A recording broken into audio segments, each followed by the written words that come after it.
महाराज जी, पिछले 2 साल से आपका सत्संग सुन रहा हूँ तथा निरंतर नाम जप का अभ्यास भी कर रहा हूँ तथा कोशिश भी करता हूँ कि मुझसे कोई भी गलती ना बने। महाराज जी, आप भगवान शिव के अनन्य भक्त रहे हैं। मैं आपसे यही पूछना चाहता हूँ कि मुझ अधम को भगवान के दर्शन कैसे हों। मैं सिर्फ उनके लिए ही जीना चाहता हूँ। मेरे अंदर भी उनके मिलन की ही व्याकुलता है। हाँ, मैं उन्हीं के लिए वैसे जो हूँ है यही भगवान के दर्शन के लक्षण कि उनके सिवा हमारा कोई है नहीं। जैसे काशी के घाटों में जब थे तो सत्य मानना, वो जीवन केवल भगवान ही जिला सकते, अन्यथा जीना मुश्किल है।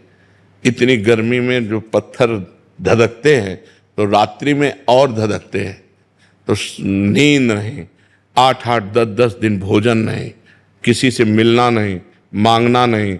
बड़े बड़े मारवाड़ी क्षेत्र, वहाँ भोजन कभी किसी के पास नहीं, आकाश वृत्ति से, और बस घाटों में बस यही लगा रहता, आज महादेव के दर्शन होंगे, आज दर्शन होंगे।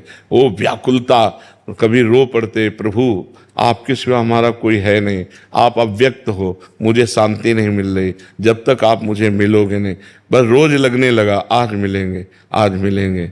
और एक दिन कृपा हुई और करुणा बरस गई भगवान की। तो जब कोई संबंध न रह जाए, अन्य कोई आशा न रह जाए, एक केवल भगवान मिलन की आशा, और उस आशा में जिया न जाए, ऐसा लगे अगर अब नहीं मिलेंगे तो प्राण निकल जाएंगे।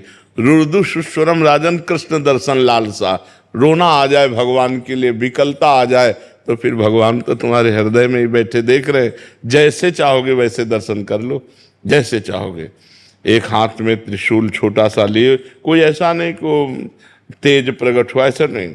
एक जन साधारण संत के वेश में, जे देखा हमको भगवान शिव, लंबी विशाल जटाएं और ऐसा सुंदर रूप उनका, मौन शांत तेजोमय चेहरा। कोई ऐसा वो नहीं कि मतलब पीछे से तेज निकल, कुछ ऐसा नहीं, बिल्कुल जितनी हमारी क्षमता उसी के अनुसार वो दर्शन दे रहे थे। साष्टांग दंडवत ही, बस ऐसे देखते रह गए। बस उन्होंने एक उंगली उठाई, वो चले गए, अंतर ध्यान हो गए थोड़ी देर, एक बस इतना ऐसे।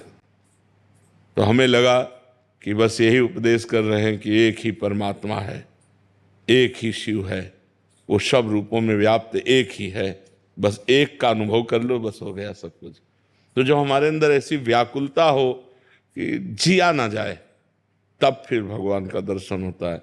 जैसे हमें जमुना जी में डुबकी लगा करके कोई दबा दे, फिर श्वास लेने की जो व्याकुलता होती, ऐसी व्याकुलता परमात्मा के मिलन की हो तो परमात्मा प्राप्ति वो तभी होगी जब अन्य संबंध नहीं और किसी इंद्री से कोई भोग नहीं।